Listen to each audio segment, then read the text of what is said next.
चाहिँ तयारी क्लासमा चाहिँ विशेष गरेर सेट एक अन्तर्गत रहेको क्वेसन एन्सरहरू गर्दैछौँ र यसमा पहिलो क्वेसन हामीलाई के दिएको छ हेर्नुहोस् त। तल दिएका भनाइहरू ठिक वा बेठिक के हुन् छुट्याउनुहोस् भनेर दिएको छ। ल अब अप्सनहरू चाहिँ के दिएको छ भन्दाखेरि यहाँ भनाइ पहिला दिएको छ, त्यो ठिक छ छैन भनेर चाहिँ तल अप्सनमा दिएको छ, त्यो अनुसार अप्सनमा हामीले टिक लाउनु पर्ने छ है त। ल अब मुस्ताङ र पूर्वी रुकुम नगरपालिका विहीन जिल्ला हुन्, पहिलो भनाइ दिएको छ। दोस्रो भनाइमा मोरङ जिल्लामा 6 निर्वाचन क्षेत्र रहेका छन्। त्यसै गरी तेस्रो चाहिँ अप्सनमा तेस्रो भनाइमा के दिएको छ भन्दाखेरि नेपालमा 2वटा जिल्लाहरू गाउँपालिका विहीन रहेका छन् र चाहिँ 4 नम्बरमा काठमाडौँ प्रदेशसभाका 21वटा निर्वाचन क्षेत्र रहेका छन् भनेर हामीलाई दिएको छ। ल अब यो मध्येमा चाहिँ हामीलाई अप्सनहरू के दिएको छ भन्दाखेरि 1 र 2 ठिक हो, 3 र 4 बेठिक भनेको छ, 1, 2, 3 ठिक र 4 बेठिक भनेको छ। त्यसै गरी 2 र 3 ठिक र 1 र 4 बेठिक भनेको छ र डीमा 1, 2, 1 र 4 ठिक, 2 र 3 बेठिक भनेर दिएको छ। ल यो मध्येमा कुन चाहिँ होला त अप्सन, ल भन्नुहोस् त तपाईँहरूलाई चाहिँ कुन चाहिँ अप्सन पाउनुहुन्छ त। ल तपाईँहरूको अप्सन हेर्दैछु म, तपाईँहरूले दिएको एन्सरहरू हेर्दैछु, ल भन्नु होला। र हेर्नुहोस् है, अब यसको अप्सन कुन हो भन्दाखेरि यसको अप्सन ल भन्नुहोस् है। अब हेर्नुहोस्, अब यो सबै कुराहरू याद गर्दै जानु होला, म भन्छु यसको एन्सरहरू भन्दै जान्छु गर्दै जान्छु। र मनाङ र पूर्वी रुकुम नगरपालिका विहीन जिल्ला हुन्। ल यो राइट हो कि रङ हो, ल भन्नुहोस् त, भन्नुहोस्। ल डी भन्दै हुनुहुन्छ, ठिक छ, डी भन्दै हुनुहुन्छ प्रेमजीले। ल अब मनाङ र पूर्वी रुकुम चाहिँ नगरपालिका विहीन जिल्ला हुन्, यो ठिक छ। त्यसै गरी मोरङ जिल्लामा 6 निर्वाचन क्षेत्र रहेका छन्, यो पनि ठिक छ। नेपालमा 2वटा जिल्लाहरू गाउँपालिका विहीन रहेका छन्, यो पनि ठिक छ। तर काठमाडौँ प्रदेशका चाहिँ प्रदेशसभाका 21वटा निर्वाचन क्षेत्र रहेका छन्, यो कुरा बेठिक छ। भन्नुको मतलब अब हाम्रो अप्सनमा के आयो, 1 ठिक छ, 2 ठिक छ, 3 ठिक छ र 4 बेठिक छ। भन्नुको मतलब हाम्रो फाइनल अप्सन के भयो भन्दाखेरि 1, 2, 3 ठिक र 4 बेठिक, अर्थात् बी नम्बर चाहिँ हाम्रो एन्सर भयो। ल यसरी हामीले चाहिँ फर्स्ट नम्बर हेऱ्यौँ है त। अब सेकेन्ड नम्बरमा जाउँ। ल सेकेन्ड नम्बरमा के छ क्वेसन हेर्नुहोस् त। नेपालमा जनसङ्ख्याका आधारमा सबैभन्दा ठुलो र सानो नगरपालिका कुन हुन् भनेर सोधेको छ। ल अब तपाईँहरूले यसको एन्सर त सजिलै दिन सक्नुहुन्छ। ल भन्नुहोस् त कुन हो त। हामीलाई क्वेसनले चाहिँ सबैभन्दा ठुलो र सबैभन्दा सानो नगरपालिका सोध्दैछ है। अब कुन चाहिँ हो सबैभन्दा ठुलो नगरपालिका र सबैभन्दा सानो नगरपालिका, ल भन्नुहोस् त। ल यसको एन्सर के होला त। ल बी भन्दै हुनुहुन्छ, सी भन्दै हुनुहुन्छ। ल सबैभन्दा ठुलो, अब नजिकिनुहोस् है, सबैभन्दा ठुलो र सबैभन्दा चाहिँ सानो नगरपालिका सोधेको है। सबैभन्दा ठुलो र सबैभन्दा सानो चाहिँ नगरपालिका सोध्दैछ है त। के को आधारमा, जनसङ्ख्याको आधारमा है, जनसङ्ख्याको आधारमा। अब काठमाडौँ त हो, पक्कै हो, तपाईँहरूलाई थाहा भइसक्यो, तपाईँहरू कन्फ्युज हुनुहुन्न हैन। अब त्यसपछि अब सानो नगरपालिका, जनसङ्ख्याको आधारमा सानो नगरपालिका भनेको अर्को नगरपालिका भनेको चाहिँ ठुलो बेरी हो है। त्यसैले हाम्रो अप्सन हुन्छ 2 को ए नम्बर। ल यो कुरा हामीले बुझ्नु पर्यो है त। ल याद गरिहाल्नुहोस् है तपाईँहरूलाई। अब जनसङ्ख्याको आधारमा सबैभन्दा सानो नगरपालिका कुन रहेछ भन्दाखेरि ठुलो बेरी, यो पनि याद हुनु पर्यो, यो पनि याद भयो है त। ल यसरी हामी अगाडि बढौँ है। र अब हेर्नुहोस् त अर्को 3 नम्बरको क्वेसनमा जाउँ। तल दिएका कथनहरू ठिक बेठिक के हुन् भनेर सोधेको छ। ठिक छ अथवा बेठिक छ भनेर हामीलाई चाहिँ सोधेको छ। ल अब यहाँ हेर्नुहोस् त 1, 2, 3 तीनटा भनाइ दिएको छ अथवा 3टा कथनहरू दिएको छ। पहिलो कथनमा के छ भन्दाखेरि नेपालमा विश्वको जनसङ्ख्याको 0.37% मानिस बसोबास गर्दछन्। त्यसै गरी दोस्रो भनेको नेपालमा हाल 66% मानिस सहरमा बस्छन् र मोदीताल गोर्खा जिल्लामा पर्दछ भनेर चाहिँ दिएको छ। ल अब यो मध्येमा कुन ठिक कुन बेठिक होला त। 1 र 2 ठिक भएर 3 बेठिक हो कि, 2 र 3 ठिक भएर 1 बेठिक हो कि, सबै ठिक हो कि सबै बेठिक हो, यो हामीलाई सोधेको छ। ल भन्नुहोस् त। ल के होला त यसको एन्सर। ल बी भन्दै हुनुहुन्छ, कसैले सी भन्दै हुनुहुन्छ। ल एकजनाले ए भन्नुभएको छ। ल यो के चलिरहेछ भन्दै हुनुहुन्छ, यो लोकसेवाको चाहिँ जिके को क्लास भइरहेछ है। लोकसेवाको जिकेको क्लास भइरहेछ। जिकेको क्वेसनहरू एन्सरहरू हामीले गर्दैछौँ, लोकसेवाको सेटहरू हामीले गर्दैछौँ है। र सोध्न सक्ने खालको मोस्ट इम्पोर्टेन्ट कुराहरू हामीले यहाँ चर्चा गर्दैछौँ। ए बाई बी भन्दै हुनुहुन्छ, फोको सी भन्दै हुनुहुन्छ। ल फोको सी आउँला, बिस्तारै आउँला, तपाईँले भन्नुभएको ठिक छ, राइट छ है। ल अब 3 को चाहिँ भन्नु होला, बरु 3 को दिपकजीले ए भन्नुभएको छ। ल ठिक छ, यहाँ हेर्नुहोस् है। अब नेपालमा विश्वको जनसङ्ख्याको 0.34% मानिस बसोबास गर्छन्, यो कुरा ठिक हो। त्यसै गरी नेपालमा हाल 66% मानिस सहरमा बस्छन्, यो पनि ठिक छ। र मोदीताल गोर्खा जिल्लामा पर्छ भनेको छ, यो कुरा चाहिँ राइट होइन। त्यसैले अब 1 र 2 ठिक र 3 हाम्रो बेठिक। त्यो हुँदाखेरि हाम्रो एन्सर कति आयो चाहिँ 3 को ए आयो। 3 को अप्सन एमा हामीले टिक लाउनुपर्छ। र अब 4 नम्बरमा जाउँ। 4 नम्बरमा हेर्नुहोस् त के क्वेसन छ, विश्वको सबैभन्दा ठुलो ज्वालामुखी पहाड कुन हो भनेर हामीलाई सोधेको छ। ल अब फोको र सी भनिसक्नु भएको छ, धेरैजनाले मिलाइसक्नु भएको छ। र फोको सी, ल सबैले मिलाउनु भएको छ है। फोको सी मौना लोहा हो है, मौना लोहा। ल यसरी हामीले यसलाई हेर्न सक्छौँ, मौना लोहा। त्यसै गरी अब अर्को क्वेसनमा जाउँ। अर्को क्वेसन 5 नम्बरमा के रहेको छ भन्दाखेरि जोडा मिलाई कोडबाट सही उत्तर लेख्नुहोस् भनेर सोधेको छ।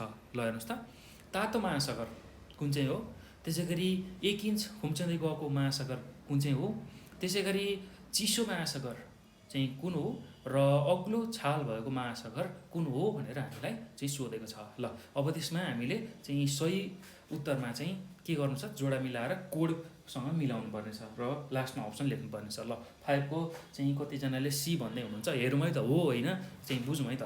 ल चाहिँ हामीले के बुझ्नुपर्छ भन्दाखेरि चाहिँ तातो महासागर, तातो महासागर। अब यसबाटै तपाईँहरूले धेरै कुराहरू सिक्न सक्नुहुन्छ, यहीँबाटै यो अप्सनहरूबाटै धेरै कुराहरू सिक्न सक्नुहुन्छ। र तातो महासागर भनेको चाहिँ जहिले पनि हिन्द महासागरलाई तातो महासागर भनिन्छ। त्यसै गरी चाहिँ खुम्चिँदै गएको महासागर भनेको प्रशान्त महासागर हो। 1 इन्च खुम्चिँदै गएको चाहिँ महासागर भनेको प्रशान्त महासागर हो। त्यसै गरी चिसो महासागर, ल यो त तपाईँहरूले मिलाइसक्नुहुन्छ। चिसो महासागर, चिसो महासागर भन्ने बित्तिकै चाहिँ कुमेरु महासागर हो भने अग्लो छाल भएको महासागर भनेको आन्द महासागर हो। ल अब यसरी हेर्दाखेरि चाहिँ ए को जोडा कहाँ मिल्यो आयो, 3 मा, बी को चाहिँ 1 मा, सरी बी को हाम्रो कहाँ आयो भन्दाखेरि बी को 1 मा, ठिक छ। ल हेर्नुहोस् त, तातो महासागर कहाँ आयो चाहिँ हिन्द महासागरमा। त्यसै गरी 1 इन्च खुम्चिँदै गएको महासागर भनेको बी को 1 मा आयो। त्यसै गरी अर्को चिसो महासागर चाहिँ कहाँ आयो भन्दाखेरि सी को 4 मा आयो। र चाहिँ डी को अग्लो छाल भएको महासागर कहाँ गयो, डी को 2 मा गयो। अर्थात् हाम्रो अप्सन अब हेर्दै जाउँ। अब A3 हेर्नु पऱ्यो, A3 दुई ठाउँमा छ। अब त्यसपछि B1 पनि दुई ठाउँमै छ, नझुक्किनु होला। त्यसै गरी C4 हो, C4 लाई चाहिँ हेर्नु पऱ्यो, यहाँ C2 छ, यहाँ C4 छ भनेपछि यसरी हामीले राइट अप्सन चुज गर्ने है। ल यसरी चाहिँ हामीले राइट अप्सन चुज गर्न जान्नुपर्छ। र तपाईँहरूलाई याद पनि भइसक्यो होला, अब तातो महासागर कुनलाई भन्ने रहेछ भन्दाखेरि चाहिँ हिन्द महासागरलाई। यो पनि याद गर्दै जानुहोस् है, यो पनि याद गर्दै जानुहोस्, त्यो भयो भने तपाईँलाई सजिलो हुन्छ है त। ल डिपो रहेछ भन्ने हुनुहुन्छ, हो यसरी चाहिँ झुक्काउँछ है, क्वेसनले झुक्काउँछ। त्यही भएर एकदम हामीले ध्यानपूर्वक चाहिँ यस्ता क्वेसनहरू गर्नुपर्ने हुन्छ। तातो महासागर भन्ने बित्तिकै हिन्द महासागर। त्यसै गरी खुम्चिँदै गएको महासागर भनेको प्रशान्त महासागर।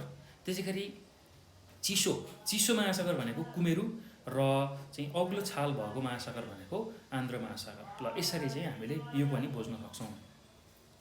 ल त्यसै गरी अब हेर्नुहोस् त, तलका भनाइहरूबारे विचार गर्नुहोस् भनेर अर्को क्वेसन 6 नम्बरमा दिएको छ। र यसमा के भनेको छ भन्दाखेरि प्रत्येक 1 डिग्री देशान्तरमा रेखामा 4 मिनेटको फरक पर्दछ। र दोस्रोमा के छ भन्दाखेरि 15 डिग्री अक्षांशमा 1 घण्टाको फरक पर्दछ। ल अब यो अप्सन के हो त, ठिक छ या छैन, दुवै ठिक हो अथवा दुवै बेठिक हो भनेर हामीलाई सोधेको छ। ल यदि तपाईँहरूले चाहिँ अक्षांश र देशान्तरको राम्रो कन्सेप्ट लिनुभएको छ भने यो मजाले मिलाउन सक्नुहुन्छ है त। यति हार्ड क्वेसन त आउन होला हो भन्दै हुनुहुन्छ, आउँछ है, सोध्न सक्छ। लोकसेवामा चाहिँ क्वेसनहरू आउन नि सक्छ। Hard question. अब अहिले पो यहाँ सेट मैले हार्ड सेट निकालेको छु त, तपाईँहरूलाई चाहिँ यो हार्ड सेटबाट केही क्वेसन त आउन सक्छ हो, त्यही भएर तयारी गर्दाखेरि चाहिँ राम्रो हुन्छ है। र हार्ड कुरा नै प्र्याक्टिस गर्ने हो हामीले, हार्ड कुरा नै प्र्याक्टिस गऱ्यो भने सजिलो त मिलाइहालिन्छ नि, सजिलो त जसले नै मिलाउँछ नि, हार्ड कुरा नै हामीले हेर्ने हो। ल अप्सन बी भन्दै हुनुहुन्छ, कसैले डी भन्दै हुनुहुन्छ है त। ल हेर्नुहोस् त, अब प्रत्येक 1 डिग्री देशान्तरमा रेखामा 4 मिनट फरक पर्छ, एउटा छ एउटा भनाइ। दोस्रो भनेको 15 डिग्री अक्षांशमा 1 घन्टाको फरक पर्छ भनेर दिएको छ। ल अब यसको एन्सर के हो भन्दाखेरि 1 ठिक 2 बेठिक हो कि 1 ठिक 2 1 बेठिक 2 ठिक हो कि दुवै ठिक हो कि दुवै बेठिक हो भन्दाखेरि हेर्नुहोस् है। अब यो पनि याद गरिहाल्नुहोस्, प्रत्येक 1 डिग्री देशान्तरमा रेखामा 4 मिनटको फरक हुन्छ, यो एकदम राइट हो, एकदम करेक्ट छ। र 15 डिग्री अक्षांशमा 1 घन्टाको फरक पर्छ हो, यो पनि राइट छ। भन्नुको मतलब दुईटै कुरा राइट भयो र हाम्रो अप्सन सी हुन गयो है त। इङ्ग्लिसमा हुन्न सर क्वेसन भन्नुभएको छ, इङ्ग्लिसमा नै हुन्छ सर क्वेसन है, इङ्ग्लिसमा नै क्वेसन हुन्छ। विशाल छेत्रीजी, नेपाल पुलिसको फर्म ठिक छ, नेपाल पुलिसको अब चाहिँ तपाईँहरूले हेर्न सक्नुहुन्छ, यहाँ उसबाटै हेर्न सकिन्छ, विभिन्न साइटहरू छ। फेरि अहिले त सबैले यसको अपडेटहरू दिइहाल्छन्, युट्युबबाट पनि हेर्न सक्नुहुन्छ, फेसबुकमै आउँछ हो। यो यस्तो कुराहरूमा चाहिँ अहिले धेरै नै सहज भएको छ है तपाईँहरूलाई। ल अब लाइसेन्समा यस्तो क्वेसन आउँछ र भन्दै हुनुहुन्छ, तपाईँले के को लाइसेन्स गर्न लाग्नु भएको। अब यो चाहिँ लोकसेवाको तयारीको हो है क्लास, विशेष गरेर लोकसेवाको जिके तयारी क्लास भइरहेछ है। खरदार, त्यसै गरी सुब्बा र अधिकृत, तिनटैको लागि चाहिँ खरदार कहिले खुल्छ भनेको अब यो सबै भ्याकेन्सीहरू लगभग मङ्सिरमा खुल्छ है, मङ्सिरमा खुल्छ, कार्तिकको अन्तिमबाट चाहिँ सबै भ्याकेन्सीहरू खुल्छ है, त्यसमा ढुक्क भएर बस्नुहोस्। ल अब लाइसेन्सको तयारी भन्दै हुनुहुन्छ, लाइसेन्सको तयारी पनि हुन्छ है, लाइसेन्सको तयारी पनि हुन्छ। अब तपाईँहरूले कुन चाहिँ को गर्ने हो, मावि निमावि, ठिक छ, त्यो पनि हामी गर्छौँ। हामीलाई मेसेज गर्न सक्नुहुन्छ यदि क्लासको लागि इन्ट्रेस्टेड हुनुहुन्छ भने, म नम्बर पनि दिउँला तपाईँहरूलाई। ल अब हामी अगाडि बढौँ है त। ल अब चित्राक्षर लिपिको विकास चाहिँ भएको सभ्यता कुन हो भनेर हामीलाई चाहिँ प्रश्नले सोधेको छ। चित्राक्षर हेर्नुहोस् है, चित्राक्षर चाहिँ लिपिको विकास भएको सभ्यता कुन हो भनेर चाहिँ दिएको छ। अप्सनहरूमा मिश्र, मेसोपोटामिया, युनानी र बेनिलोनिया। ल बेनिलोनिया, ठिक छ। यो मध्येमा कुन चाहिँ होला त भन्दाखेरि चाहिँ चित्राक्षर लिपि विकास भएको सभ्यता भनेको मिश्र सभ्यता हो है, मिश्र सभ्यता हो। ल यो हाम्रो राइट एन्सर भयो। ल हेर्नुहोस् त, अब ल अर्को क्वेसन के रहेको छ, अर्को क्वेसन भन्दाखेरि चाहिँ तलका भनाइबारे विचार गर्नुहोस् भनेर 4वटा भनाइ दिएको छ र त्यहाँ 4वटा अप्सन छ, कुन चाहिँ ठिक छ कुन चाहिँ ठिक छैन भनेर। र इतिहासका पिता हेरोडोटसको जन्म ग्रिसको प्रसियामा भएको पहिलो दिएको छ। दोस्रोमा वैज्ञानिक इतिहासका पिता चाहिँ थ्युसिडाइडिस हुन् भनेर दिएको छ। र त्यसै गरी चाहिँ इस्लाम र इसाई धर्मावलम्बीको बिचमा चाहिँ 200 वर्ष चलेको युद्धलाई कुशल युद्ध भनिन्छ भनेर दिएको छ। र अमेरिकाको पेन्टागन हमलालाई 9/11 घटना भनिन्छ भनेर दिएको छ। ल यो मध्येमा अब अप्सनहरू के छ भन्दाखेरि, यो मध्येमा चाहिँ के अप्सनहरू दिएको छ त भन्दाखेरि हामीलाई चाहिँ इतिहासमा जुन इतिहासका पिता हेरोडोटसको जन्म ग्रिसमा भएको, ग्रिसको प्रसियामा भएको भनेर यहाँ जुन भनाइहरू उल्लेख गरिएको छ, यो 4वटा भनाइ, त्यसमा चाहिँ ए मात्र ठिक बेठिक छ कि अरू सबै ठिक छ कि, अथवा बी मात्र बेठिक छ कि अरू सबै ठिक छ कि, सी मात्र बेठिक छ कि अरू सबै ठिक छ कि, सबै ठिक छ भनेर हामीलाई सोधेको छ। ल अब यसमा चाहिँ के होला त, तपाईँहरू चाहिँ यसको कमेन्ट छोड्न सक्नुहुन्छ। ल भन्नुहोस्। ल हेर्नुहोस् त, ल अब यसको के हुन्छ त एन्सर भन्दाखेरि इतिहासका पिता हेरोडोटसको जन्म ग्रिसको प्रसियामा भएको, यो कुरा चाहिँ ठिक छ है।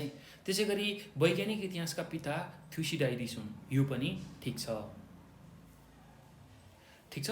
त्यसै गरी इस्लाम सरी यो बेठिक छ है, यो बेठिक छ, यो अप्सन बेठिक छ। र अर्को भनेको इस्लाम र इसाई धर्मावलम्बीको बिचमा 200 वर्ष चलेको जुन युद्ध छ त्यसलाई हामी कुशेड युद्ध चाहिँ भन्थ्यौँ है त। ल यो पनि ठिक छ। र अर्को भनेको अमेरिकाको पेन्टागन हमलालाई 9/11 घटना भनिन्छ, अर्थात् 9 भनेको सेप्टेम्बर 11, सेप्टेम्बर 11मा चाहिँ अमेरिकाको पेन्टागनमा चाहिँ हमला भएको थियो, यो कुरा ठिक छ। भनेपछि अब हाम्रो अप्सन के भयो भन्दाखेरि बी मात्र बेठिक छ, अरू सबै ठिक छ, अर्थात् 8 नम्बरको चाहिँ बी भयो। यसरी हामीले यसलाई चाहिँ करेक्ट अप्सनको रूपमा लेख्न सक्छौँ है त। ल अब अर्को क्वेसनमा जाउँ। अर्को क्वेसन के रहेको छ भन्दाखेरि चाहिँ सुब्बा कृष्णलाल अधिकारीद्वारा लिखित मकैको खेती नामक पुस्तक कहिले प्रकाशित भएको थियो भनेर हामीलाई क्वेसनले सोधेको छ। ल त्यसको अप्सनहरूमा रहेको छ विक्रम सम्वत 1977, 1978, 1979 र 1980। ल अब यसमध्येमा कुन चाहिँ होला त? सुब्बा कृष्णलाल अधिकारीद्वारा लिखित मकै खेती जुन नामक पुस्तक छ त्यो प्रकाशन कहिले भएको थियो भन्दाखेरि त्यसको प्रकाशन मिति भनेको विक्रम सम्वत 1977 साल, 1977 सालमा भएको थियो है त। ल यसरी यो के को तयारी क्लास हो भन्दै हुनुहुन्छ, यो लोकसेवाको तयारी क्लास हो है, यो लोकसेवाको तयारी क्लास हो। ल विशालजीले मिलाउनु भएको छ 1977 भनेर, ए सर भन्दै हुनुहुन्छ। ल उहाँले नि मिलाउनु भएको छ। ल राम्रो छ है। ल अब अर्कोमा जाउँ। अर्को क्वेसन के रहेको छ भन्दाखेरि निम्न भनाइहरू विचार गरी उपयुक्त विकल्प छान्नुहोस् भनेर दिएको छ। सुगौली सन्धिमा चाहिँ 9 धारा छन् भनेर एमा दिएको छ। बीमा विक्रम सम्वत 1980मा भएको मेन्टे सन्धिले सर्वप्रथम नेपाललाई सार्वभौम राष्ट्रको मान्यता दिएको थियो। र त्यसै गरी सीमा छ नेपालका प्रथम लाउरे भनी वीर बलभद्र कुमारलाई चिनिन्छ। ल अब यसमा चाहिँ कुन चाहिँ ठिक छ? ए र बी ठिक छ, अथवा ए मात्र ठिक छ, अथवा ए र सी मात्र ठिक छ, अथवा सबै ठिक छ भनेर हामीलाई दिएको छ। अब कुन चाहिँ कुरा ठिक छ त? त्यो कुरा हामीलाई छान भनेर क्वेसनले दिएको छ। ल सुगौली सन्धिमा 9 धाराहरू रहेका छन्, यो कुरा बिल्कुल ठिक छ, यो पनि याद गर्नुहोस् है, यो कुरा याद गर्नुहोस्। सुगौली सन्धिमा 9 धारा छन्। ल अर्को पनि तपाईँहरूले क्वेसनको एन्सर चाहिँ गरिसक्नुभयो है त। ल गोविन्दजीले चाहिँ मिलाइसक्नुभयो है, गोविन्दजीले मिलाइसक्नुभयो। ल त्यसै गरी अर्को भनेको अब विक्रम सम्वत 1980मा भएको मेन्टे सन्धिले सर्वप्रथम नेपाललाई सार्वभौम राष्ट्रको रूपमा चाहिँ मान्यता दिएको थियो, यो पनि कुरा ठिक हो। र नेपालका प्रथम लाउरे भनी वीर बलभद्र कुमारलाई चिनिन्छ। ल प्रथम लाउरे को रहेछन्? वीर बलभद्र कुमार, यो पनि कुरा ठिक हो। अर्थात् चाहिँ यो सबै कुराहरू, सबै भनाइहरू ठिक हो भन्नुको मतलब हाम्रो अप्सन के भयो? अब अप्सन नम्बर चाहिँ डी भयो। ल त्यसै गरी अब जाउँ। नेपाल र भारतपछि हिन्दू धर्म बढी मान्ने चाहिँ देश कुन हो भनेर हामीलाई सोधेको छ। नेपाल र भारतपछि हिन्दू धर्म बढी मान्ने देश भनेको कुन हो त? ल भन्नुहोस् त। 11 को सी नम्बर भन्नुभएको छ धेरैजनाले। ल गुड्डु यादवले ल मिलाइसक्नु भएको छ, सबिन खड्काजीले नि मिलाइसक्नु भएको छ, सी भन्दै हुनुहुन्छ, रोशनीजीले ल मिलाइसक्नु भएको छ, एकदम करेक्ट एन्सर छ। ल यसको चाहिँ करेक्ट एन्सर हो मौरिसस। ल मौरिसस ठिक छ। नेपाल र भारतपछि हिन्दू धर्म बढी मान्ने देशमा चाहिँ मौरिसस पर्दछ। र अब अर्को क्वेसनमा छ। अर्को क्वेसन के रहेको छ भन्दाखेरि तलका भनाइबारे विचार गर्नुहोस् भनेर चाहिँ दिएको छ। र दामेढुङ्गे विवाह राजवंशी जातिमा प्रचलित रहेको छ। त्यसै गरी दोस्रोमा के दिएको छ भन्दाखेरि खाङ्या बाफ्ला विवाह सतारको 12 प्रकारको विवाह हो भनेर दिएको छ। त्यसै गरी हाडनातामा विवाह गर्ने जाति राउटे हो। र अर्को भनेको टाउको 6 पटक ठोक्काएर विवाह गर्ने जाति चाहिँ थामी हो भनेर दिएको छ। ल अब यसमा चाहिँ हामीलाई अप्सनहरू ए मात्र बेठिक छ, अरू सबै ठिक छ भनेको छ। अप्सन बीमा चाहिँ बी मात्र बेठिक, अरू सबै ठिक छ भनेको छ। र अप्सन सीमा चाहिँ सी मात्र बेठिक, अरू सबै ठिक भनेको छ। र अप्सन डीमा चाहिँ सबै ठिक भनेर दिएको छ। ल कुन होला त? ल भन्नुहोस् त। तपाईँहरूलाई चाहिँ यसको आइडिया छ भने तपाईँहरूले भन्न सक्नुहुन्छ। र अब हेर्नुहोस्, यसमा 4वटा चाहिँ कुराहरू भनाइदिएको छ, त्यसमा हामीले चुज गर्नुपर्ने छ। सबै ठिक छ कि अथवा एउटा मात्र ठिक छ, अरू बेठिक छ कि भन्दाखेरि ल अब हेरौँ है त। अब याद गर्दै जानु होला है, हाम्रो अप्सन एउटा हुन्छ, तर त्योभन्दा अगाडि धेरै क्वेसनहरू पनि हामीले सल्भ गर्दै जान्छौँ। ल डी भन्नुभएको छ रविन्द्र डङ्गोलजीले, डी डी डी भन्दै हुनुहुन्छ। ल ठिक छ है, धेरैजनाले मिलाइसक्नुभयो है त, डी डी भन्दै हुनुहुन्छ। ल ठिक छ। अब यहाँ हेर्नुहोस्, दामे ढुङ्गे विवाह राजवंशी जातिमा प्रचलित छ, यो कुरा एकदम सही हो र यो एउटा क्वेसन बनिसक्यो है तपाईँहरूलाई। त्यसै गरी अब खाङ्या बाफ्ला विवाह सतारको 12 प्रकारको विवाह, यो पनि ठिक छ, यो पनि चाहिँ राइट छ है। त्यसै गरी हाडनातामा विवाह गर्ने जाति यो राउटे हो, यो त तपाईँहरूलाई थाहा नै छ। र अर्को भनेको टाउको 6 पटकसम्म चाहिँ ठोक्याएर विवाह गर्ने जाति भनेको थामी हो है त। ल त्यसैले यो माथि दिएका सबै अप्सनहरू ठिक छ।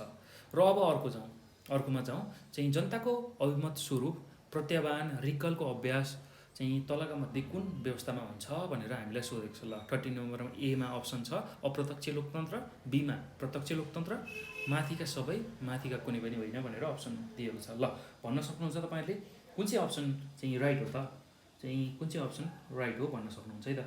र लाइभ सधैँ आउँछ कि आउँछ भने कुन समयमा, यस्तो बिहान र बेलुका त हामी लाइभ सधैँ नै हुन्छौँ, योबाट भएन भने अर्को पनि छ हाम्रो लाइभ गर्ने ऊ है, नेपाल अनलाइन क्लासबाट पनि हुन्छ है लाइभ, नेपाल अनलाइन स्कुलको साथसाथै नेपाल अनलाइन क्लासबाट पनि लाइभ हुन्छ है।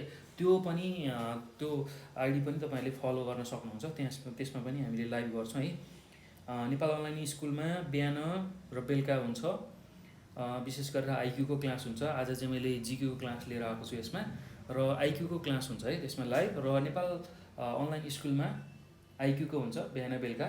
त्यसै गरी अर्को भनेको नेपाल अनलाइन क्लासमा चाहिँ जिकेको क्लास हुन्छ है, त्यो पनि 7 बजे, बिहान 7 बजेदेखि हुन्छ 10 बजेसम्म, बेलुका पनि लगभग 6 देखि 8 बजेसम्म हुन्छ है।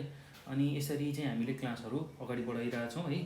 अनि यो के सम्बन्धी हो र भन्दै हुनुहुन्छ, यो चाहिँ लोकसेवाको जिके तयारी क्लास है, जिके तयारी क्लासको लागि हामीले चाहिँ बुझिरहेछौँ है। ल अब अप्सन नम्बर बी भन्दै हुनुहुन्छ चाहिँ उहाँले मिलाइसक्नु भएको छ है, मैले बुझिनँ हजुर भन्दै हुनुहुन्छ, यो चाहिँ लोकसेवाको जिकेको क्लास है।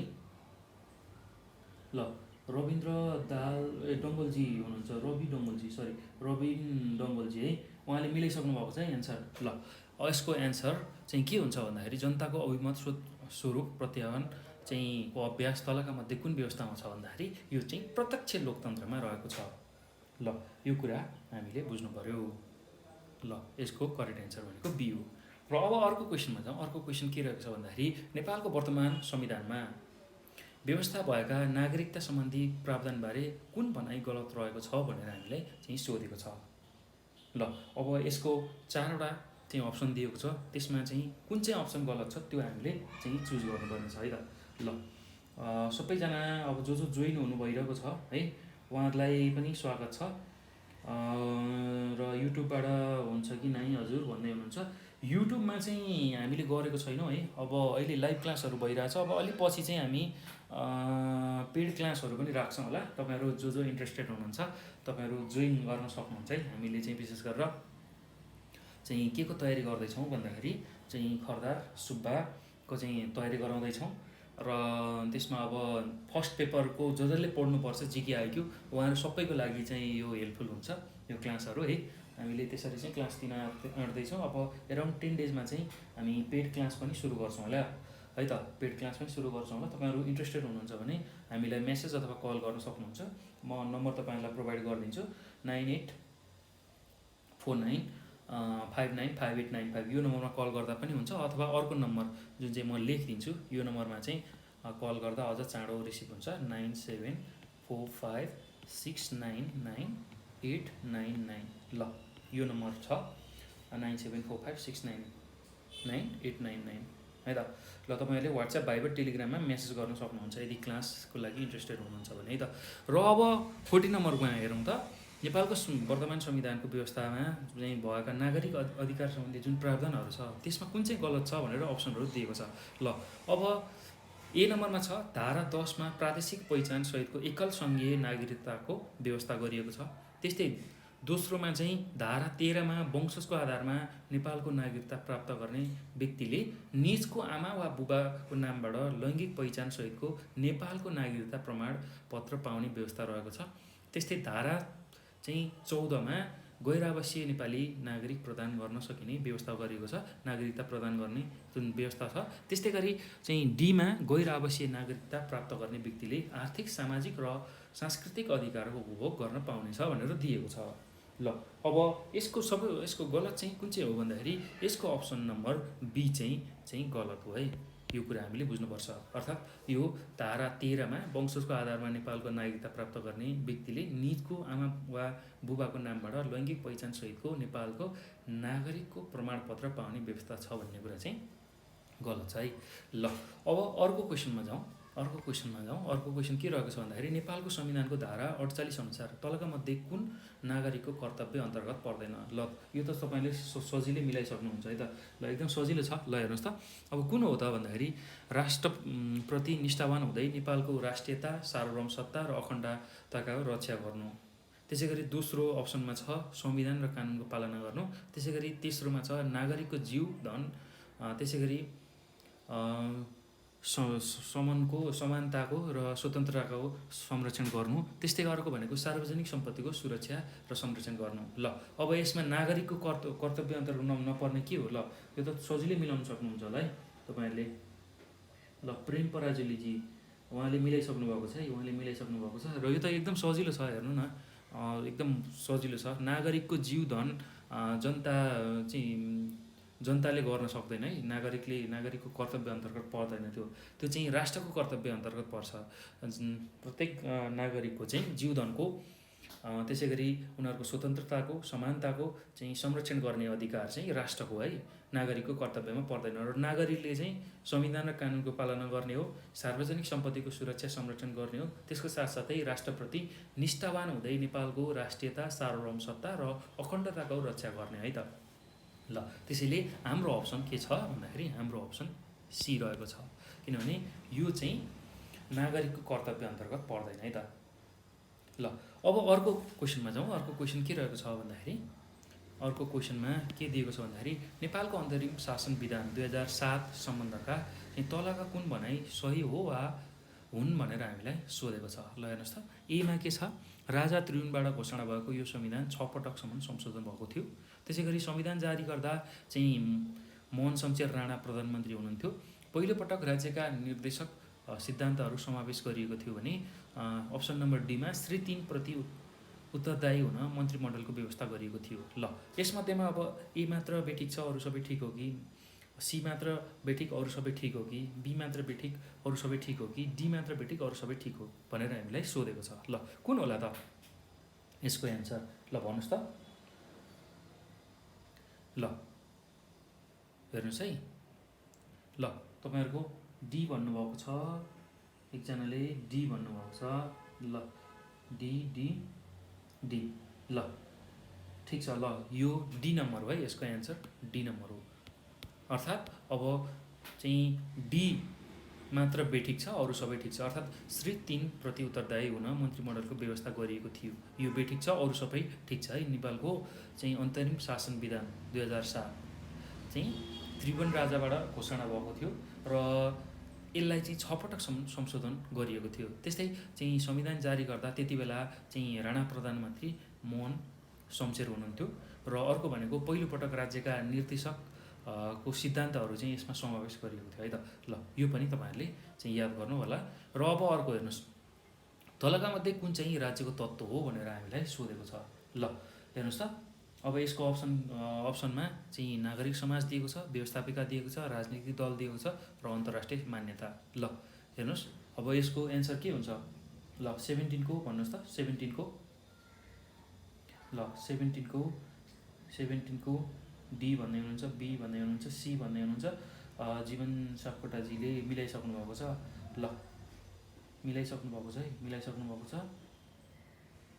यसको रोशनी भट्टजीले मिलाउनु भएको छ है। यसको अप्सन डी हो, यसको अप्सन डी हो। राज्यको चाहिँ तत्त्व अन्तर्गत अन्तर्राष्ट्रिय मान्यता पर्दछ। ल त्यसै गरी अब जाउँ प्रश्न नम्बर 18मा। ल प्रश्न नम्बर 18मा के दिएको छ भन्दाखेरि तलका मध्ये कुन विशेषता एकात्मक सरकारका विशेषता हुन् भनेर हामीलाई चाहिँ दिएको छ।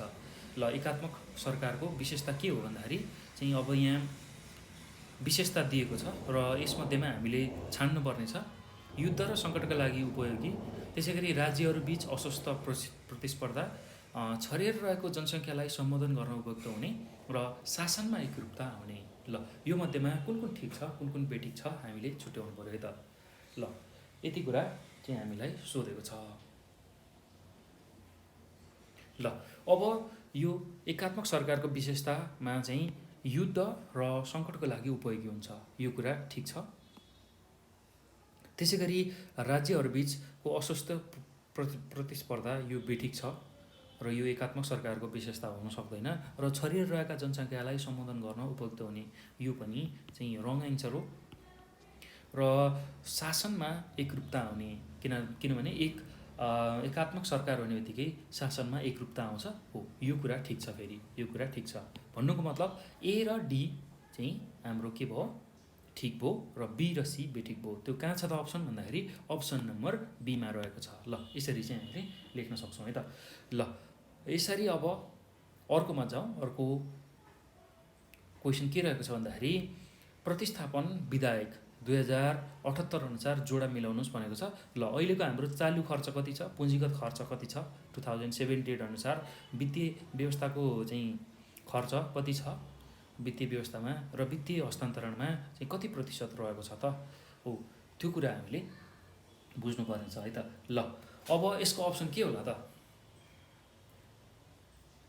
ल अब हेर्नुहोस् अहिलेको चालु खर्च हाम्रो कति छ भन्दाखेरि अहिलेको चालु खर्च भनेको 41.52% छ। त्यसै गरी पुँजीगत खर्च हाम्रो कति छ चाहिँ 23.16% रहेको छ। त्यसै गरी वित्तीय व्यवस्थामा चाहिँ कति रहेको छ भन्दाखेरि चाहिँ 11.6% र वित्तीय हस्तान्तरणमा 23.72%, अर्थात् चाहिँ के भयो ए को 2 भयो, त्यसै गरी बी को 1 भयो, सी को 3 भयो, डी को 4 भयो, अर्थात् A2 B1 C3 D4। ल त्यो अप्सन केमा रहेको छ त भन्दाखेरि त्यो अप्सन भनेको हाम्रो अप्सन नम्बर एमा रहेको छ।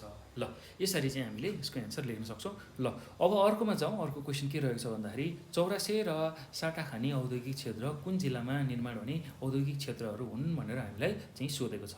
ल अब यसको अप्सन के होला त। ल भन्नुहोस्, तपाईँहरूलाई थाहा छ भने तपाईँहरूले भन्न सक्नुहुन्छ। ल ए भन्दै हुनुहुन्छ, त्यसै गरी ए भन्दै हुनुहुन्छ है त। ल चौरासे र साटाखानी औद्योगिक क्षेत्र कुन जिल्लामा निर्माण हुने औद्योगिक क्षेत्र हुन्। ल सी भन्नुभएको छ है, कसले भन्नुभयो सी भन्ने मान्छेले मिलाइसक्नुभयो है, सी भन्ने मान्छेले चाहिँ मिलाइसक्नुभयो सी। ल पूर्ण डाङ्गीजी सुर्खेत। ल सुर्खेत उता हुने मान्छेलाई थाहा हुन्छ है, उता हुने मान्छेलाई थाहा हुन्छ के हो यो क्लास भन्दै हुनुहुन्छ। यो लोकसेवाको क्लास भइरहेछ है, लोकसेवाको क्लास हुँदैछ है त। ल सी भन्दै हुनुहुन्छ, ठिक छ। ल यसको अप्सन सी नै हो है। चौरासे र साटाखानी औद्योगिक क्षेत्र चाहिँ सुर्खेत जिल्लामा बन्दैछ है, सुर्खेत जिल्लामा बन्दैछ। ल त्यसै गरी अब हेर्नुहोस् त क्वेसन नम्बर 21मा जाउँ। क्वेसन नम्बर 21मा राष्ट्रिय लेखा तथ्याङ्क 2078-79 अनुसार हाल देशको कुल गृहस्थ उत्पादनमा कृषि क्षेत्रको योगदान कति चाहिँ रहने अनुमान गरिएको छ भनेर हामीलाई प्रश्नले सोधेको छ। ल अब कति प्रतिशत होला त भन्दाखेरि यसको राइट एन्सर हुन्छ चाहिँ 23.5%, 23.5%। ल यसरी हामीले यसको एन्सर लेख्न सक्छौँ। अब हेर्नुहोस् अर्कोमा जाउँ। अर्को क्वेसन, बायो भिलेज नमुना कार्यक्रम सञ्चालन गरिएको नेपालको पहिलो जिल्ला कुन हो भनेर हामीलाई सोधेको छ। ल भन्नुहोस् त, बायो भिलेज नमुना कार्यक्रम सञ्चालन गरिएको नेपालको पहिलो जिल्ला। ल फटाफट भन्न सक्नुहुन्छ। बायो भिलेज ए हो, बी हो, कुन हो, अथवा सी अथवा डी, यो मध्येमा कुन हो। ल विराज भण्डारीजीले मिलाइसक्नुभयो, प्रेमजीले नै मिलाइसक्नुभयो। ल प्रेमजीले मिलाइसक्नु भएको छ है, शैलजा पौडेलले नै मिलाइसक्नु भएको छ, सबैले मिलाउनु भयो है, तनहु है। ल बायो भिलेज चाहिँ नमुना कार्यक्रम सञ्चालन गरेको पहिलो जिल्ला भनेको चाहिँ तनहु। ल यसरी हामीले तनहुमा राइट एन्सर लाउन सक्छौँ। ल अब अर्कोमा जाउँ। अर्को क्वेसन के छ भन्दाखेरि पोइन्टर फर प्रोग्राम केसँग सम्बन्धित छ भनेर चाहिँ हामीलाई सोधेको छ। ल हेर्नुहोस् त, अब यो पोइन्टर फर प्रोग्राम केसँग सम्बन्धित रहेको छ त? अप्सन एमा छ वैदेशिक लगानी, दोस्रोमा छ वैदेशिक ऋण, तेस्रोमा वैदेशिक सहायता र चौथोमा वैदेशिक व्यापार। के रहेको छ? ल भन्नुहोस् त, कसैले मलाई यसको राइट एन्सर। ल सी भन्नुभएको छ, बी भन्नुभएको छ। ल रोशनी भट्टजीले मिलाइसक्नुभयो है, रोशनी भट्टजीले मिलाइसक्नुभयो। ल कटवालजी हाम्रो ले नि मिलाइसक्नुभयो। ल धेरैले मिलाउनु भएको छ है। ल यसको चाहिँ विशेष गरेर यो पोइन्टर फर प्रोग्राम चाहिँ विशेष गरेर वैदेशिक सहायताको लागि चाहिँ यो त्योसँग रिलेटेड कुरा है, वैदेशिक सहायताको लागि रिलेटेड कुरा हो। ल अब अर्कोमा जाउँ। अर्को क्वेसन के छ भन्दाखेरि नेपालको पहिलो विशेष आर्थिक क्षेत्र सेज कुन जिल्लामा सञ्चालन छ भनेर हामीलाई चाहिँ सोधेको छ। नेपालको चाहिँ पहिलो विशेष आर्थिक क्षेत्र चाहिँ कहाँ रहेको छ त? ल भन्नुहोस् त। ल गोविन्दजीले मिलाइसक्नुभयो है, गोविन्दजीले राम्रो तयारी गर्नुभएको छ, राम्रो तयारी छ है उहाँको। प्रेम पराजुलीको पनि राम्रो छ है, तर अब चाहिँ उहाँको पनि छ। प्रेम एसएम 8 को पनि राम्रो छ है तयारी। रूपन्देही कसले भन्दै हुनुहुन्छ? उहाँको पनि राम्रो छ है, शिला अधिकारीजीको। ल सबैले मिलाउनु भएको छ है, सबैले मिलाउनु भएको छ। चाहिँ नेपालको पहिलो विशेष आर्थिक क्षेत्र सेज चाहिँ रूपन्देही जिल्लामा रहेको छ। त्यसै गरी अर्कोमा जाउँ। अर्को क्वेसन के रहेको छ भन्दाखेरि दिगो विकास प्रतिवेदन 2021 मा नेपाल कुन स्थानमा पर्छ भनेर हामीलाई सोधेको छ। ल 2021 को चाहिँ प्रतिवेदन अनुसार चाहिँ दिगो विकासको चाहिँ स्थान कति रहेको छ त नेपालको, त्यो कुरा हामीलाई चाहिँ सोधेको छ। ल अब हेर्नुहोस् त, अब यसको एन्सर के होला त? ल भन्नुहोस् त।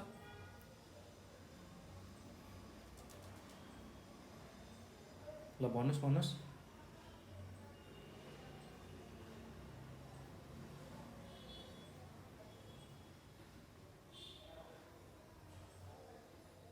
ल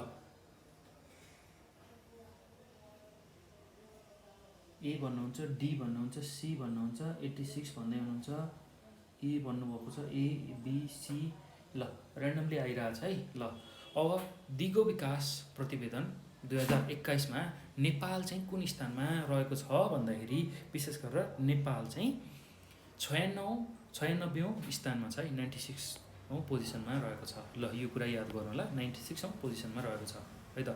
ल अब अर्कोमा जाउँ। अर्को क्वेसन के रहेको छ भन्दाखेरि चाहिँ 29 जनवरी 2000 मा चाहिँ कार्टाजोन प्रोटोकल जारी भएको थियो, जुन बायोसेफ्टीसँग सम्बन्धित रहेको छ। र उक्त चाहिँ कार्टाजोन प्रोटोकल जारी भएको कार्टाजोन भन्ने सहर कुन देशमा पर्दछ त? ल अब यसको अप्सन तपाईहरुले चुज गर्न सक्नुहुन्छ। यहाँ अप्सन क्यामरुन, ब्राजिल, कोलम्बिया, चाहिँ इक्वेडर रहेको छ। ल यसमा कुन हो त? ल कसैले बी भन्नुभएको छ, डी भन्नुभएको छ, शान्ता गौतमजी। ल भन्नुहोस् त, भन्नुहोस्। शान्ता गौतमजीले मिलाइसक्नु भएको छ।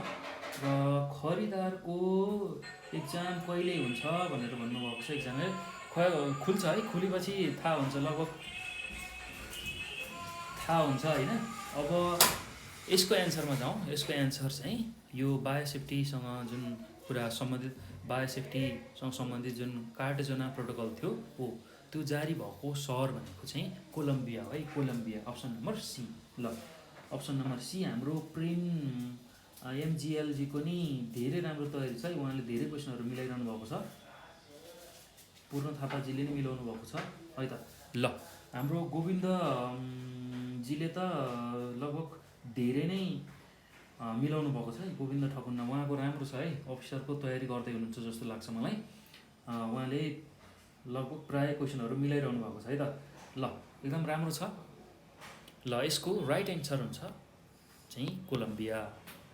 त्यसै गरी अब अर्को क्वेसनमा जाउँ। अर्को क्वेसन के रहेको छ भन्दाखेरि तल दिएको चाहिँ UNFCCC का प्रतिबद्धताहरू र वर्षहरू बीच कुन जोडा ठिक छैन भनेर हामीलाई चाहिँ सोधेको छ। ल अब एउटामा प्रतिबद्धता दिएको छ भने अर्कोमा वर्षहरू दिएको छ, यसमा कुन चाहिँ ठिक छैन त्यो हामीले चाहिँ चुज गर्नुपर्ने छ।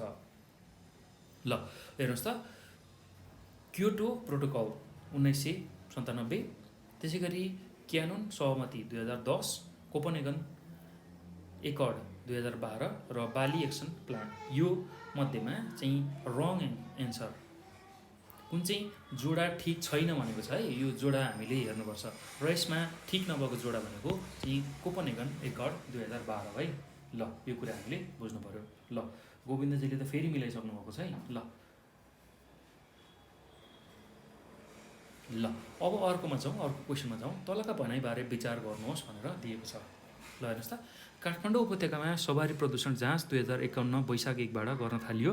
त्यस्तै काठमाडौँ उपत्यकामा डिजेल टेम्पो 2056 असोज 1बाट हटाइयो। र अर्को छ नेपालमा सवारी प्रदूषणको मापदण्ड निर्धारण विक्रमसम्म 2056देखि भएको थियो र युरो 1 सवारी प्रदूषणको मापदण्डसँग चाहिँ सम्बन्धित छ भनेर दिएको छ। अब यसमा कुन चाहिँ ठिक छ, कुन बेठिक छ, अथवा सही ठिक छ, सबै ठिक छ कि ए र बी ठिक छ, अथवा कुन बेठिक छ हो, त्यो कुरा हामीलाई सोधेको छ है त। ल अब यसको उत्तर के हुन्छ त? ल तपाईँहरूले भन्न सक्नुहुन्छ। र यसको उत्तरको कुरा गर्दाखेरि काठमाडौँ उपत्यकामा सवारी प्रदूषण जाँच 2051 वैशाख 1बाट गर्न थालियो। यो कुरा एकदम ठिक छ है, यो राइट छ। तपाईँहरूलाई यो मात्र पनि सोध्न सक्छ है, यो मात्र पनि एउटा क्वेसन हो। र यो सेटमा जुन हामीले क्वेसन एन्सरहरू गर्छौँ र प्रत्येक चाहिँ कुराहरू भनाइहरू एउटा क्वेसन बराबरको छ है। त्यही भएर एकदम ध्यानपूर्वक तपाईँहरूले यसलाई हेर्नु होला है त। ल यो कुरा हामीले हेर्न सक्छौँ। त्यसै गरी काठमाडौँ उपत्यकामा डिजेल टेम्पो 2056 असोज 1बाट चाहिँ हटाइयो, यो पनि ठिक छ। त्यसै गरी नेपालमा सवारी प्रदूषणको मापदण्डको निर्धारण विक्रमसम्म 2056देखि गरिएको थियो, यो पनि राइट छ है। र युरो 1 सवारी प्रदूषणको मापदण्डसँग सम्बन्धित रहेको छ भनेर हामीलाई दिएको छ। ल यो कुरा पनि ठिक छ, अर्थात् अब माथि दिएका सबै भनाइहरू चाहिँ करेक्ट छ भनेर हामीले लेख्न सक्छौँ। ल त्यसै गरी अब 29मा जाउँ। तलका भनाइमध्ये कुन गलत छ भनेर हामीलाई दिएको छ। ल हेर्नुहोस् त, हेलेन्स्की सम्मेलन 1971 अन्तर्राष्ट्रिय रूपमा वातावरणीय मामिलामा उठाइएको पहिलो कदम हो। दोस्रोमा छ स्टकहोम सम्मेलनपछि 1973मा United Nation Environment Programme UNEP को स्थापना भएको हो। र त्यसै गरी स्टकहोम घोषणामा चाहिँ 26 सिद्धान्तहरू थिए र UNEP को स्थापना मौरिस स्टोङले गरेका हुन्, जो UNEP को पहिलो कार्यकारी निर्देशक समेत हुन् भनेर हामीलाई चाहिँ सोधेको छ। ल अब यसमा कुन चाहिँ गलत हो त, यो हामीले पत्ता लगाउनु पर्ने छ। ल यसमा चाहिँ यो गलत एन्सर भनेको स्टकहोम सम्मेलनपछि 1973मा United Nation Environment Programme UNEP को स्थापना भएको हो, यो कुरा गलत छ है त। ल अब अर्कोमा जाउँ। 30 नम्बर, यो त तपाईँहरूलाई थाहा भएकै कुरा हो, अपडेटेड नै हुनुहुन्छ होला। रुटिन अफ नेपाल बन्द हेर्नुहुन्छ भने चाहिँ धेरै कुराहरू चाहिँ थाहा छ होला तपाईँहरूलाई। र सर्प फोटोग्राफर चाहिँ को भनेर चिनिन्छ भनेर चाहिँ बुझ्न सकिन्छ, अथवा सर्प फोटोग्राफी चाहिँ तलका मध्ये केसँग सम्बन्धित रहेको छ, कोसँग सम्बन्धित रहेको छ भनेर हामीलाई सोधेको छ। ल यसको अप्सन त सजिलै मिलाउन सक्नुहुन्छ होला है त। ल हेर्नुहोस् त, अब महावीर पुन, त्यसै गरी गौतम सापकोटा, तेस्रोमा रोहित गिरी र हिराचन्द महर्जन। ल धेरैजनाले मिलाइसक्नुभयो र सर्प फोटोग्राफी चाहिँ रोहित गिरीसँग सम्बन्धित छ है। रोहित गिरीको चाहिँ प्रायः जसो रुटिन अफ नेपाल बन्दले हालिरहेको हुन्छ है त। ल सर्प फोटोग्राफी चाहिँ रोहित गिरी भनेर चिनिन्छ। त्यसै गरी अब हेर्नुहोस् त, अब 31 नम्बरमा के क्वेसन रहेको छ भन्दाखेरि सर आइज्याक न्युटनसँग सम्बन्धित तलका भनाइमध्ये कुन चाहिँ गलत छ भनेर चाहिँ हामीलाई सोधेको छ। अब ए नम्बरमा छ, हेर्नुहोस् त, a falling apple tells us that the same laws govern heaven and earth भनेर चाहिँ दिएको छ। यो भनाइ भन्ने चाहिँ उनले राखेका हुन् भनेर दिएको छ। र अर्को भनेको सन् 1687मा उनको पुस्तक प्रिन्सिपिया ल्याटिन भाषामा प्रकाशित भएको थियो। त्यसै गरी थर्ड अप्सनमा छ सर आइज्याक न्युटनको चाहिँ विज्ञानको क्षेत्रमा महत्त्वपूर्ण देनका लागि नोबेल पुरस्कारबाट विभूषित भएका थिए। र चाहिँ डी नम्बरमा छ उनको अर्को महत्त्वपूर्ण पुस्तक अप्टिक्स सन् 1704मा प्रकाशित भएको थियो भनेर हामीलाई दिएको छ। ल यसमा चाहिँ गलत कुन हो त भन्दाखेरि अब धेरैले मिलाइसक्नु भएको छ। यसको गलत एन्सर हो चाहिँ सी, किनभने उनलाई नोबेल पुरस्कार दिएको थिएन र चाहिँ उनको समयमा नोबेल पुरस्कारको व्यवस्था पनि थिएन है त। त्यही भएर चाहिँ उनले विज्ञानको क्षेत्रमा धेरै ठुलो योगदान त पुर्याएका छन्, तर पनि उनलाई चाहिँ नोबेल पुरस्कार चाहिँ दिएको छैन है त। ल त्यसै गरी अब अर्कोमा जाउँ। उपकरण र तिनका आविष्कार बीच तलका मध्ये कुन चाहिँ जोडा चाहिँ गलत छ भनेर हामीलाई दिएको छ है त। ल अब इलेक्ट्रोम्याग्नेट जे थम्सन, त्यसै गरी washing machine Charles Stone, loudspeaker Thomas Alva Edison र computer mouse Douglas D Engelbart. ल यो मध्येमा कुन चाहिँ गलत छ ल तपाईँले भन्न सक्नुहुन्छ? ल खोइ त कोही पनि हुनुहुन्न त, कोही पनि हुनुहुन्न त अप्सन भन्ने। ल पूर्णजीले भनिसक्नु भयो, पूर्णजीले भनिसक्नु भएको छ। ल पूर्णजीले भनिसक्नु भएको छ राइट एन्सर इलेक्ट्रोम्याग्नेट जे थम्सन है। ल यो कुरा चाहिँ गलत रहेको छ र चाहिँ लाउड स्पिकरका आविष्कारक थोमस अल्भा एडिसन हुन्। त्यसै गरी चाहिँ वासिङ मेसिनका चाहिँ चार्ल्स स्ट्रोङ र कम्प्युटर माउसको डगलस सी एङ्गलस हुन् है त। र अर्को भनेको अब इलेक्ट्रोम्याग्नेटको चाहिँ जे थम्सन होइनन्, किनभने जे थम्सनले चाहिँ एटमको मोडलको बारेमा मात्र चर्चा गरेका हुन्। एटमको मोडल कस्तो हुन्छ त, अणुको चाहिँ एटमहरूको चाहिँ कस्तो खालको मोडल रहेको छ, उनले त्यसमा चाहिँ एक्सपेरिमेन्ट गरेका हुन् है। ल यो कुरा हामीले सजिलै बुझ्न सक्छौँ। अब अर्को जाउँ। अर्को क्वेसन के छ भन्दाखेरि आगो निभाउने उपकरण फायर एक्सटिङ्ग्विसरमा चाहिँ तलका मध्ये के राखिन्छ भनेर हामीलाई सोधेको छ। ल आगो निभाउने जुन भाँडो हुन्छ नि, तपाईँले देख्नुभएको छ नि, रातो भाँडो हो, त्यसमा चाहिँ के राखिएको हुन्छ? पोटासियम नाइट्रेटको बिचमा सल्फ्युरिक एसिडको बोतल राखिएको हुन्छ, अथवा सोडियम कार्बोनेटको बिचमा सल्फ्युरिक एसिडको बोतल राखिएको हुन्छ, अथवा माथिको दुवै राखिएको हुन्छ, अथवा कुनै पनि होइन भनेर सोधेको छ। ल 23 को के हुन्छ त? ल भन्नुहोस् त। सी भन्ने हुनुहुन्छ, डी भन्ने हुनुहुन्छ, रोशनीजीले डी भन्नुभएको छ। ल भन्नुहोस्। पूर्णजीले सी भन्दै हुनुहुन्छ। ल 33 डी भन्दै हुनुहुन्छ सन्ध्याजी ढुङ्गानाजी। कसैले पनि मिलाउनु भएन त यार, के हो यस्तो? ल अब भन्नु होला 33 को चाहिँ के हुन्छ भन्दाखेरि 33 को अप्सन नम्बर बी हुन्छ है। र सोडियम कार्बोनेटको बिचमा सल्फ्युरिक एसिडको बोतल राखिएको हुन्छ है त, र त्यसको चाहिँ फ्युजन रहेको हुन्छ, त्यसले गर्दा आगो निभाउन सजिलो हुन्छ है। सोडियम चाहिँ कार्बोनेटको बिचमा सल्फ्युरिक एसिडको बोतल राखिएको हुन्छ। त्यसै गरी अब अर्को क्वेसनमा जाउँ। अर्को क्वेसन के छ भन्दाखेरि तलका भनाइहरू विचार गर्नुहोस् भनेर दिएको छ। र अब नेपालमा हरेक वर्ष असोज 1लाई राष्ट्रिय विज्ञान दिवस भनेर मनाइन्छ। त्यस्तै विक्रम सम्वत 2078 असोज 1 गते मनाइएको विज्ञान दिवस 9औं राष्ट्रिय विज्ञान दिवस हो। त्यसै गरी विश्वमा हरेक वर्ष नोभेम्बर 20लाई विश्व विज्ञान दिवसका रूपमा मनाइन्छ भनेर सोधेको छ। ल अब यो भनाइमा चाहिँ कुन ठिक छ अथवा कुन बेठिक छ, सब बेठिक छ, अथवा चाहिँ 2 र 3 मात्र ठिक छ, अथवा 1, 2, 3 ठिक छ, यो कुरा हामीलाई सोधेको छ। ल यसको एन्सर के होला त? ल भन्नुहोस् त।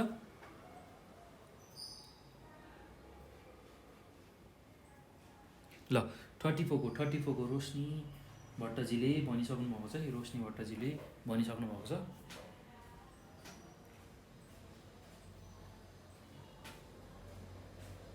ल यसमा चाहिँ नेपालमा हरेक वर्ष असोज 1लाई राष्ट्रिय विज्ञान दिवसको रूपमा मनाइन्छ है। र विक्रम सम्वत 2068 1 असोज गते जुन विज्ञान दिवस मनाइएको थियो त्यो चाहिँ 9औं राष्ट्रिय विज्ञान दिवस है। यो दुईटै कुरा ठिक छ, तर लास्टको कुरा ठिक छैन है। विश्वमा हरेक वर्ष नोभेम्बर 20लाई विश्व विज्ञान दिवसका रूपमा मनाइन्छ भनेको कुरा यो ठिक छैन। त्यही भएर हाम्रो करेक्ट एन्सर हुन्छ 1 र 2 ठिक छ भनेर हामीले लेख्न सक्छौँ। अब चाहिँ 35 नम्बरमा जाउँ। 35 नम्बरमा के छ भन्दाखेरि तलका भनाइहरू विचार गर्नुहोस् भनेर चाहिँ दिएको छ। ल गर्भवती अवस्थामा चाहिँ आमामा फोलिक एसिड जुन कमी भयो भने त्यसले गर्दाखेरि एबोर्सन हुने सम्भावना बढी हुन्छ, एउटा भनाइ। र अर्को भनेको फोलिक एसिडको डिएनए बन्ने प्रक्रियामा महत्त्वपूर्ण भूमिका रहेको हुन्छ। अब तल अप्सनहरू दिएको छ 1 र 2 ठिक छ, अथवा 1 र 2 बेठिक। सीमा चाहिँ 1 मात्र ठिक अथवा 1 मात्र बेठिक भनेर दिएको छ डीमा है त। ल यो मध्येमा कुन होला त? ल सन्ध्या ढुङ्गानाजीले मिलाइसक्नु भएको छ है। सन्ध्या ढुङ्गानाजीले मिलाइसक्नु भएको छ, उहाँ पनि राम्रो छ तयारी।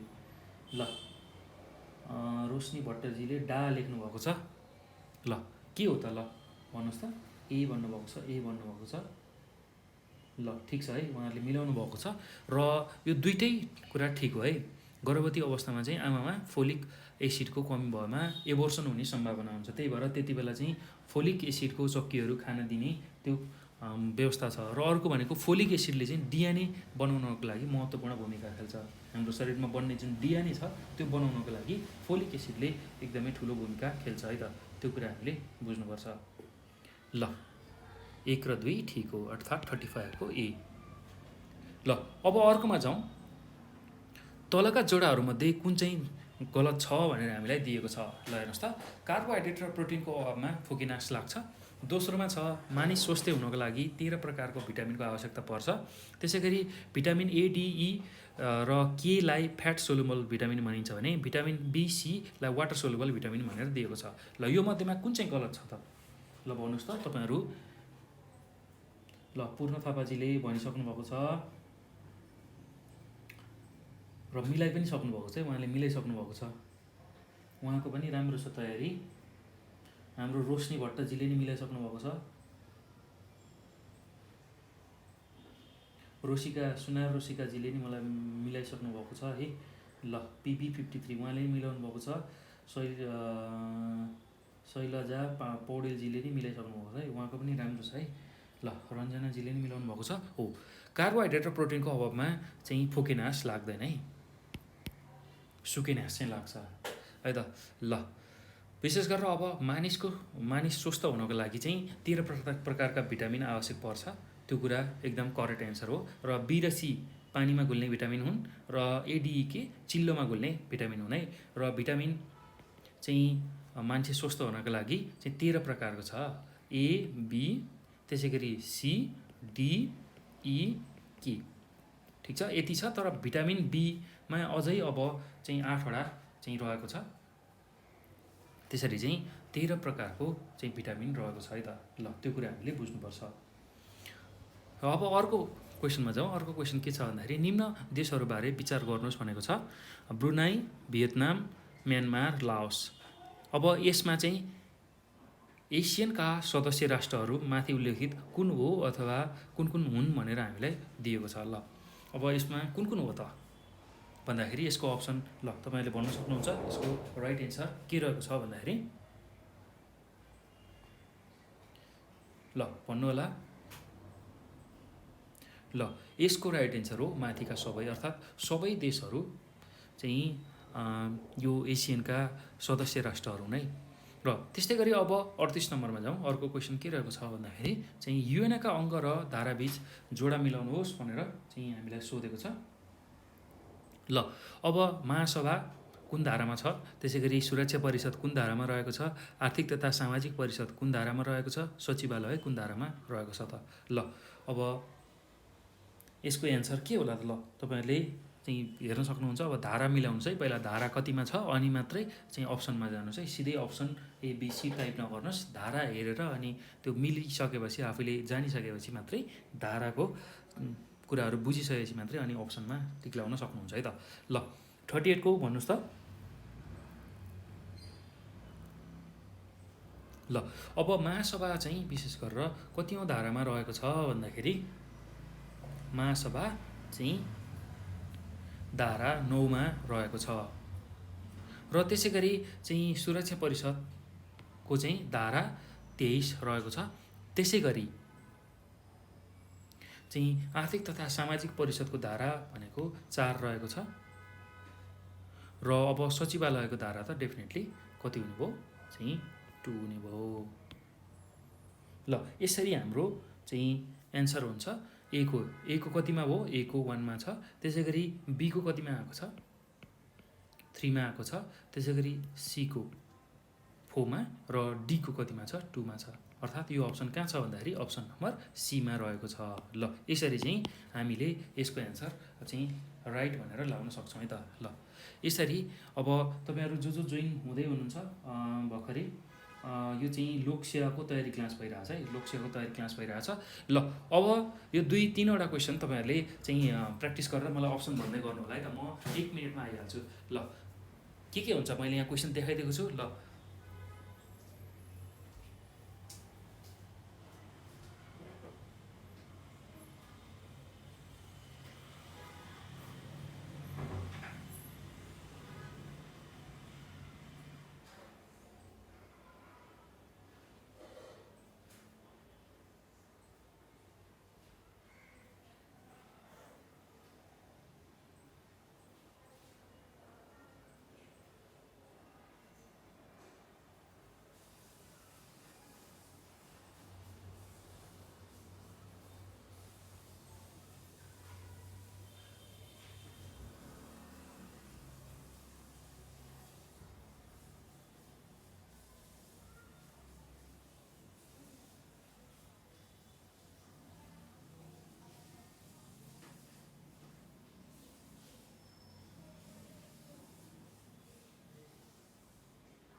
ल कतिजनाले मिलाउनु भयो, कतिजनाले 40 को सी भन्दै हुनुहुन्छ है। ल 39 को के छ, 39 को ल 39 को डी। ठिक छ, भन्दै जानुहोस् 40 को सी भन्नुभएको छ। ल 39 मा हेर्नुहोस् त, संयुक्त राष्ट्र सङ्घको महासभाका कामहरू के हुन् भनेको छ। र पहिलो छ UN को बजेट पारित गर्ने, दोस्रोमा अन्तर्राष्ट्रिय मामिलामा विचार गर्ने, त्यसै गरी तेस्रोमा चाहिँ सुरक्षा परिषदका 10 अस्थायी सदस्य र आर्थिक तथा सामाजिक परिषदका चाहिँ 54 सदस्यको नियुक्त गर्ने, त्यस्तै गरी अन्तर्राष्ट्रिय न्यायालयमा 15 न्यायाधीशको नियुक्त गर्ने, महासचिवको नियुक्त गर्ने हो। यो कुराहरू दिएको छ। ल अब यसमा चाहिँ कुन हो त काम, अब यो दिएको कामहरू सबै सही छ अथवा चाहिँ कुनै दुईटा मात्र सही छ अथवा तीनटा मात्र सही छ भनेर हामीलाई चाहिँ सोधेको छ। ल यसको चाहिँ सबै कुराहरू सही छ है। यो जुन संयुक्त राष्ट्र सङ्घको महासभाको कामहरू भनेको माथि उल्लेखित सबै कामहरू है। 39 को डी र 39 को डी जसले भन्नुभएको छ रोशनी भट्टाजीले मिलाइसक्नु भयो है। ल उहाँको पनि राम्रो छ है तयारी। र अब अर्कोमा जाउँ, बेलायत युरोपेली युनियनबाट आधिकारिक रूपमा कहिले अलग भएको हो भनेर हामीलाई क्वेसन सोधेको छ। ल 40 को के हुन्छ भन्नुहोस् त, 40 को सी भन्दै हुनुहुन्छ। ल ठिक छ, हेरौँ है त।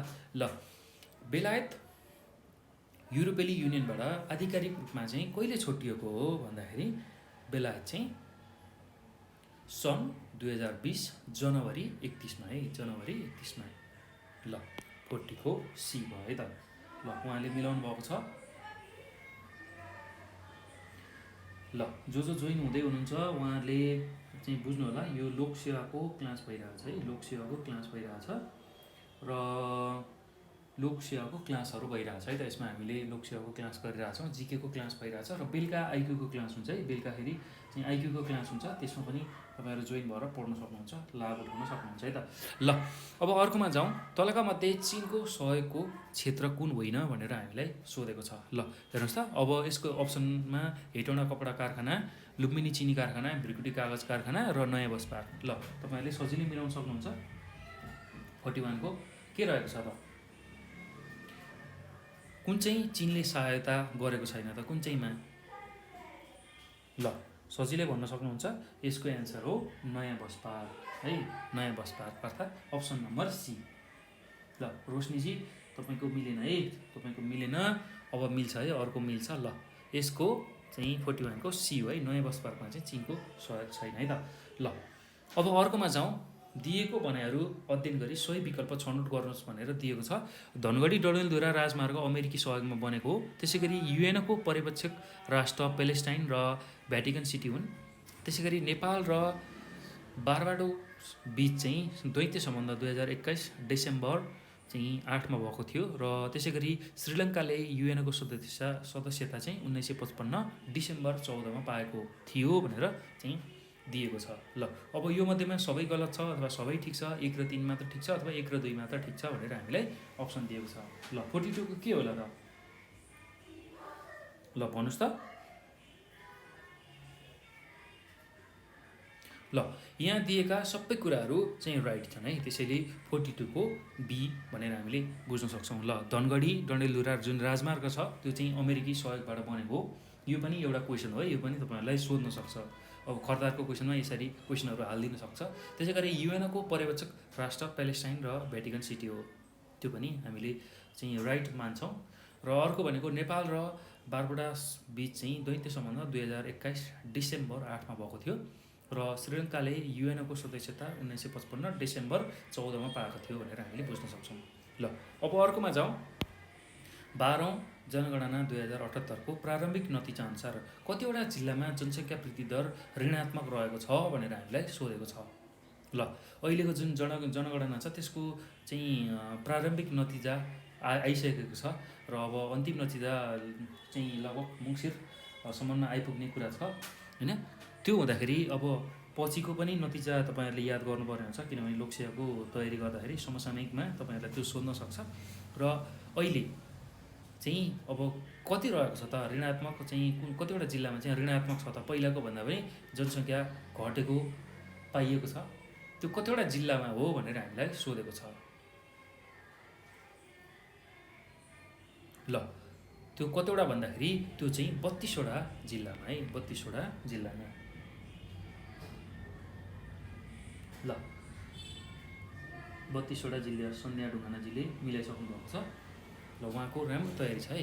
र अब जोडा मिलाइ चाहिँ कोडलाई छनौट गर्नुपर्ने अर्को खालको क्वेसन छ। अब यहाँ हेर्नुहोस् त, मधेस दिएको छ, बागमती, गण्डकी, कर्णाली दिएको छ र यसमा लैङ्गिक अनुपात दिएको छ। अब कुन कुन होला त? मधेसमा कति लैङ्गिक अनुपात छ, त्यसै गरी बागमतीमा कति छ, गण्डकीमा कति छ, प्रदेशअनुसार लैङ्गिक अनुपात दिएको छ है त। ल अब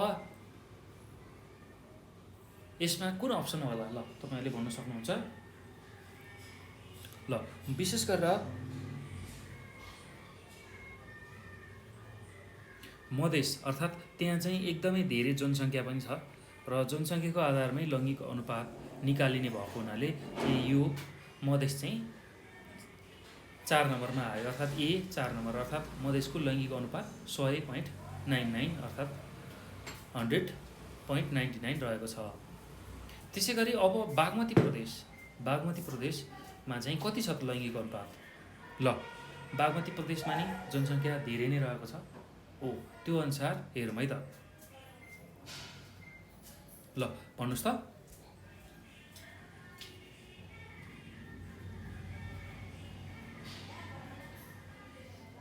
ल बागमती प्रदेशमा चाहिँ कति रहेको छ भन्दाखेरि 79.45 रहेको छ। त्यसै गरी अब गण्डकी प्रदेशमा कति रहेको छ त? गण्डकी प्रदेशमा चाहिँ विशेष गरेर कति रहेको छ भन्दाखेरि 90.85 रहेको छ भने अब कर्णाली प्रदेशमा चाहिँ 95.58 रहेको छ। ल यसरी हाम्रो एमा कति आयो?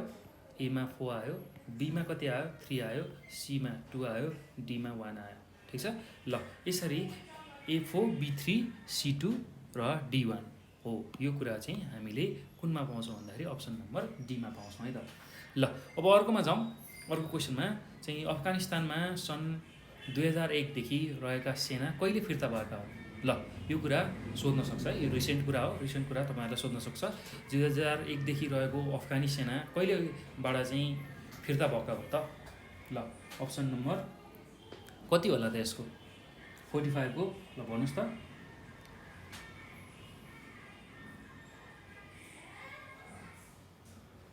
ल भन्नुहोस्। ल यसको करेक्ट एन्सर हो चाहिँ अप्सन नम्बर बी, सन् 2021 अगस्त 30। सन् 2021 अगस्त 30मा चाहिँ अमेरिकी सेना चाहिँ अफगानिस्तानबाट फिर्ता भएको है। ल सन् 2021 अगस्त 30। ल अब अगाडि बढौँ 46 नम्बरमा। 46 नम्बरमा के छ भन्दाखेरि WHO द्वारा सन् 2021 जुलाई 6मा पहिलो चाहिँ 3 पटक सिफारिस गरेको कोरोना विरुद्धको खाने औषधिको नाम के थियो भनेर चाहिँ हामीलाई चाहिँ अप्सनहरू दिएको छ। र एउटामा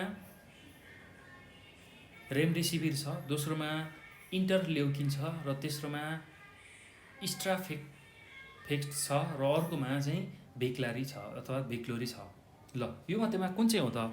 WHO बाट चाहिँ 3 पटक सिफारिस भएको कोरोना विरुद्धको खाने औषधि कुन हो? ल भन्नुहोस् त। दानबहादुर भण्डारीजीले भनिसक्नु भएको छ सी। हाम्रो रोशनी भट्टजीले सी भनिसक्नु भएको छ। ल भन्नुहोस्। र यसको अप्सन चाहिँ बी हो है। यसको अप्सन बी हो। ल इन्टरलेउकिन भन्ने चाहिँ हो है यसको औषधि, इन्टरलेउकिन। त्यसै गरी अब अर्कोमा जाउँ। अर्कोमा जाँदाखेरि विश्वका अरबपति जेफ बेजोसको अन्तरिक्ष प्रोग्राम कुन हो? ल विश्वका अरबपति जेफ बेजोसको अन्तरिक्ष प्रोग्राम कुन रहेको छ त? ल भन्नुहोस् त। अप्सन नम्बर कुन हो त? जेफ बेजोसले चाहिँ अन्तरिक्ष प्रोग्राम कुन बनाएको छन् भन्दाखेरि उनले बनाएको चाहिँ अन्तरिक्ष प्रोग्राम भनेको ब्लू ओरिजिन स्पेस हो है। ब्लू ओरिजिन स्पेस हो। ल यो कुरा हामीले बुझ्न सक्छौँ, ब्लू ओरिजिन स्पेस। त्यसै गरी अर्को भनेको अब नेपालमै निर्माण गरिएको पहिलो सेटेलाइट चाहिँ जुन छ सानो सेटेलाइट एक अन्तरिक्षमा कहिले सफल प्रक्षेपण भयो भनेर हामीलाई सोधेको छ। ल अब यसको के होला त उत्तर भन्नुहोस् त। यसको उत्तर ल 48 को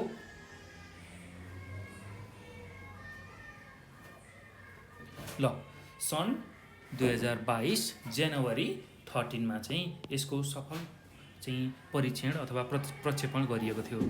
नेपालमा बनेको जुन पहिलो सेटेलाइट थियो सानो सेटेलाइट हो त्यो चाहिँ अन्तरिक्षमा सफल प्रक्षेपण कहिले भएको थियो भन्दाखेरि सन् 2022 जनवरी 13 है जनवरी 13 मा। ल यो कुरा हामीले बुझ्न सक्छौँ। त्यसै गरी अब 49 मा के छ भन्दाखेरि रङ्गभेदी आन्दोलनका अभिकर्ता देशमण्ड टुटुको निधन कहिले भएको थियो भनेर चाहिँ हामीलाई सोधेको छ। ल कहिले भएको थियो त उहाँको निधन?